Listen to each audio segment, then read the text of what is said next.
So, Holly, in a 2015 article in Variety, George Clooney is quoted as saying when he heard Participant was going to make movies, socially relevant films, he said, "Good luck with that, we'll see you on PBS." So that's been sort of a common wisdom. Why is that the common wisdom in Hollywood? And I want to point out that Holly's first career was as a journalist. So I'm going to ask you that as an insider and as a journalist. Why has that common wisdom in Hollywood that you can't make socially relevant films that make money? Well, I think I'm going to first tell a funny story that Jeff Skoll, the founder of Participant, tells, which is when he first came to Hollywood, he met a lot of doubters. And one person said to him, the fastest way from going to be a billionaire to a millionaire is go to Hollywood. So I think it's actually not true that you can't make really commercially viable films that have a social good at the center. Hollywood is a trend-following and trend-making place, both, right? And I think what we're seeing more and more is, and this has been true forever, which is human stories are compellingly told, have an amazing value. And so Participant has sort of stuck to, it's our franchise, if you will, that we tell human stories, we're getting better and better at it, and showing that they have a value in commercial box office. Participant has made more than 100 feature and documentary films that have earned 73 Academy Award nominations and 18 wins. Practically speaking, how important are those awards in getting these kind of movies made? They're hugely important. They're hugely important to getting more of them made, and they're also hugely important to having more people see them. So, we are overwhelmed with content choices, and so what awards try to help you do is make those choices easier. So if you don't get to go to the movies very often, and then you see something's winning, and that creates a conversation at the water cooler, you probably are going to choose that over one you've never heard of. And so, the other part of awards is that making movies is really, really, really hard, and there's an artistry there. And so every community needs to be celebrating artists, and so that's the other really important value to awards. So first is helping the public curate, and then the second is really valuing the enormous leaps of imagination, creativity, and collaboration that it takes to make a movie. In the end, George Clooney ended up making Good Night and Good Luck. Yeah, I was going to say, he's in our community, as it were. And he went on to say, after he said about the PBS quip, Skoll actually showed up and did exactly what he said he wanted to do. That is a pretty rare story in Hollywood. What did he do? What were some of the good decisions that he made that made it possible for Participant to grow and be viable? So I think that it's Jeff's consistent commitment to the idea that we have a double bottom line, which is that we seek to make films that have commercial appeal, and they always have to have a social impact baked in them.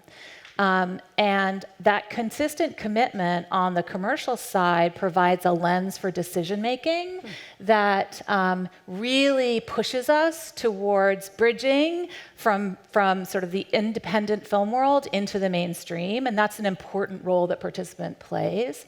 At the same time, we make films that we know might not make money because the value that we see in the storytelling or the impact is more important than a commercial return. And so I think it's the consistent commitment, obviously the hiring of great editorial teams. Diane Wireman is the chief content officer. She's been there for 14, 15 years.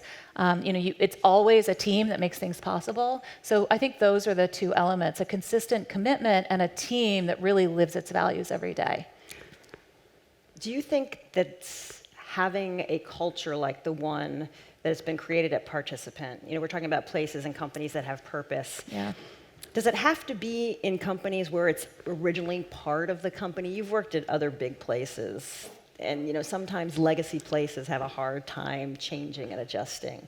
Just from your work experience, is that part of why participants have been able to do this because it's always been this? I think that, thank goodness for millennials and Gen Zers. I think that just like in the greater world, culture and demand of everyday people is what sets, the demands of everyday employees is what sets culture. And so I don't think that if your culture has not valued purpose in the past, you can't create systems like, as Tom was talking about this morning, that helps your employees find purpose and that helps your organization find purpose too. And I fundamentally agree with Tom that I think that if you have employees who feel as though they're mission aligned with the purpose of the organization, you get better results across the board. So I do not think that you need to have it baked in originally. We weren't thinking that way 30 years ago. We are thinking that way now because we face an existential crisis as a humanity. We cannot keep extracting. We cannot keep supporting systems that result in deep inequality. We have to choose the future we want to see, and therefore we have to set that as an intention from the very start. It's a cool job title, Chief Impact Officer. My mom hated it. She's like, that sounds dangerous. What do you... How did you come, can I ask you for a little bio, how you came to be Chief Impact Officer? Yeah, so, I've never planned my career, and someone just sent me a blog post that Mark Andreessen wrote that says you shouldn't plan your career, and oh, well, that's a relief. But I've just, I was a journalist, and one of the fundamentals of being a journalist, you got to be curious, and so I sort of, I had two things that I was really interested. One, I was really interested in diplomacy and foreign policy. The Cold War and nuclear proliferation was my obsession in college, but then I failed the Foreign Service exam. So I ended up going to India with a friend on a journalistic exercise and realized, oh, this is a different kind of diplomacy, foreign policy tool. You can go around the world and discover new places and hopefully by bringing back understanding, create bridges. So I was curious and interested in foreign policy. I became a journalist. And then I, through a series of events, ended up leading a project called Girl Rising that used the power of storytelling in a major feature-length film and a campaign around it to raise awareness and action around girls' education. Because if you study global development, one of the key ideas that you would come away with is that if you educate girls, everything in a country gets better. So Girl Rising was the most terrifying thing I've ever done. As a journalist, you might appreciate the fact that we were building a partnership with Intel, and they said, well, can you send us over a PowerPoint? And I was like, what's a PowerPoint?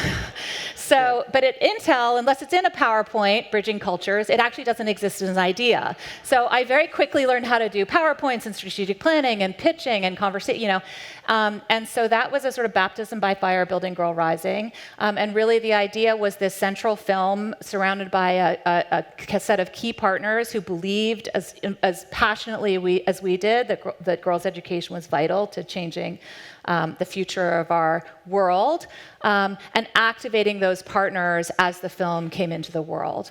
And as I was leaving Girl Rising, my big dream was to find a philanthropist who also believes that storytelling is a powerful and underinvested in intervention for change, and to work on behalf of the organizations that do this kind of game-changing work every day, but don't have the resources or the skill set of storytelling, because storytelling is so transformational to sort of making great leaps forward in understanding.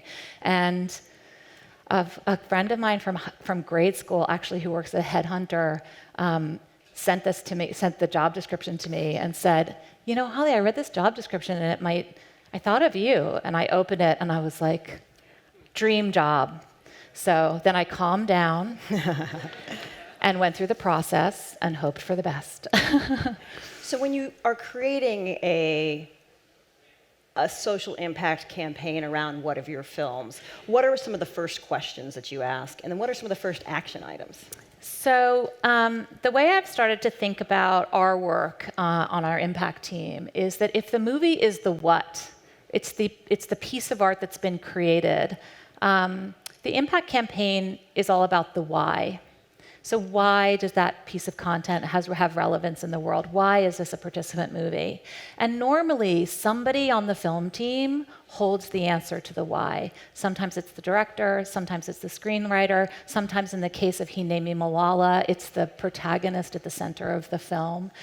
We're just making a film called Just Mercy about Brian Stevenson. So we went down to EJI and met with Brian. Brian holds the why in that film. Dark Waters, which we're releasing today, actually. There's a combination of the protagonist in the film is a man named Rob Bilott, the true life hero at the center of the movie. He holds the why, and actually so does Mark Ruffalo, who's a lifetime activist. And so we work with the folks who hold the why to start to knit together a campaign that will bring the power of and the visibility of the film itself and all the marketing dollars that are going to be put behind the film into the communities and into the hands of leaders who can use that film to forward their work. What's an example of a campaign? So an example of the campaign is, we can actually talk about the campaign around Roma, where we partnered with Ai-jen Poo, who is the leader of the National Domestic Workers Alliance. She has been fighting for the rights of domestic workers across the United States. They are one of the last remaining populations of workers who have no workplace protections, so no health care, no days off, no sick days, et cetera. And so we worked with her and her organization to use the visibility of Roma to raise the conversation around the rights of domestic workers, both here and in Mexico.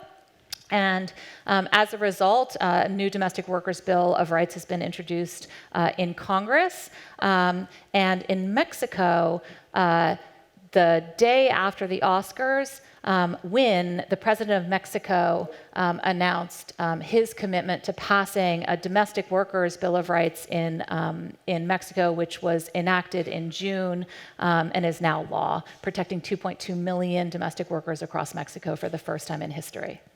It's amazing. So that's the power. I've seen this happen twice now, an Oscar win that's actually led to policy change, and I've been working at Participant for 2 years, so that's not a bad track record. Which is the other? The other was A Fantastic Woman, which was about gender identity rights. It was the best foreign film. It was made out of Chile, and in Chile you weren't allowed to, if you were transgender, you were not allowed to change your gender on your identification. And in the wake of A Fantastic Woman, Michelle Bachelet, who was then a leader in Chile, pushed that bill through. I'm going to go to Slido questions in just a few minutes, so get them going. We've talked about Oscar wins, and I have to ask you about, people probably saw in the trailer, one of your big Oscar wins, Best Picture, is very controversial, Green Book. For those of you who don't know, there are a lot of people who felt that Green Book was a story that was not told appropriately, not told through the proper lens. You guys know what Green Book is about, right? Yes? So I just want to read a quote about it from a professor. It said, "That's ultimately why Green Book feels wrong-headed to me, no matter how well-intentioned. The movie clearly exhibits Hollywood's unfortunate tendency to elide reality when making movies about historical racism. It takes the name of an important artifact of history, one whose very existence was a result of prejudiced and entrenched white supremacy, and makes it the basis for a broad comedy." This is a professor at King's College. What kind of conversations went on within Participant about Green Book? What could be learned from Green Book? What could Participant learn from the reaction to Green Book? So one of the most important parts of the work we do is that our content can be a catalyst for difficult conversations. We are in the midst of a campaign around the film American Factory, which is about inequality of the worker's experience in terms of, we have created a workplace that works for a small percentage of sort of profit makers, and often employees have been left behind. And if you go into an American Factory community conversation, we have management and we have union leaders, and they very rarely sit at the same table, and those conversations are difficult. For us with Green Book, it was obviously a film that the company was a part of, and was supportive of and continues to be supportive of. At the same time, it catalyzed a lot of really, really powerful conversations internally and has led to work internally that is, I think, important and timely. I said that we are a part of Just Mercy, and I think that the whole leadership team went down to meet with Brian and visit EJI and the Legacy Museum there. And for those of you who have not been on that journey, it's a life-changing journey. And I think that we're not perfect all the time. We have a tremendous amount to learn, always as a company and in terms of in communities across the country. And so I think Green Book was an example of that. Part of our evolution. Let's take a question. This is from Jenny, author of Giving Way to Happiness. What role do you think pop culture can play in about bringing social change? With our product called Shared Purpose. Well, I think pop culture plays a huge role in driving social change, which makes me super excited when I see pop cultural leaders, people who do have a pop cultural platform. I've mentioned Mark Ruffalo, using that platform to focus the sort of the gaze of celebrity on the issues that matter and on the folks who don't receive that kind of visibility for the work that they do. I think it's vital, and I feel as though that's the world in which participant is playing. I sometimes call it Starbucksifying issues, right? So you take something that's not in the mainstream and you make it into a sort of worthy of a coffee conversation. Since we've mentioned the Mark Ruffalo movie a couple of times, it's today's the release today's Yes, day. they're down on the hill right now.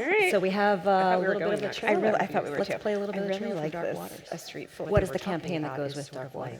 They're like the implementation partner for Talbot. So Like Talbot's at the just heart of the business model, campaign and instead of building it for, themselves, they partner around with Dark organizations, Waters which is exactly what we're it's at. pulled from a line in the film that you Share some of don't that too, maybe. see in this trailer, but it's in the longer version, which is the idea that we protect us, that we as community members must demand protection from forever chemicals. So at the heart of Dark Waters is the manufacture of Teflon, and Teflon is made from PFAS, which is like eating tires. It is a chemical compound that never goes away. All of you have PFAS in your blood, and it's a known carcinogen. And we have been working with the Environmental Working Group and others to raise awareness both at the level of national leadership. So we're in Congress. There is no mistake that we are launching this campaign on Capitol Hill with a set of meetings today and testimony before Congress about PFAS and forever chemicals. And our expectation is that our EPA protects us from these kind of hazardous chemicals in our daily lives. And we're going into communities that have been most deeply affected by PFAS to raise awareness of that very, very localized fight for protection for the health of our families and our children. Can you share something that's in the pipeline? A film or project? So let me think. So Just Mercy is the next major release, and that's coming out over the holidays. And again, I recommend all of you go and see that film. Brian Stevenson is a national hero. Read the book too. Read the book. The book is life-changing. The movie is fabulous. The book is obviously a more complete story. Take your children, take anyone you care about, start to understand the legacy and history on which our systems have been built. And Brian and his work can take you through that. And then in March, we are 2020 election year. We have a really exciting film coming out called Slay the Dragon. For those of you who don't know anything about gerrymandering, what I'm going to tell you is it's the most most important thing you know nothing about. For those of you who do, you will share my enthusiasm for a film that makes gerrymandering both really understandable and really urgent as a rigged system that's getting in the way of representative democracy. Now is the time. Gerrymandering is linked to the 2020 census, and we have a 5-state campaign to raise awareness about in gerrymandered states to try to fix this for the next 10 years. So those are my 2 shout-outs, Just Mercy and Slay the Dragon. Holly Gordon, thank you so much. Thank you. Thanks for having me.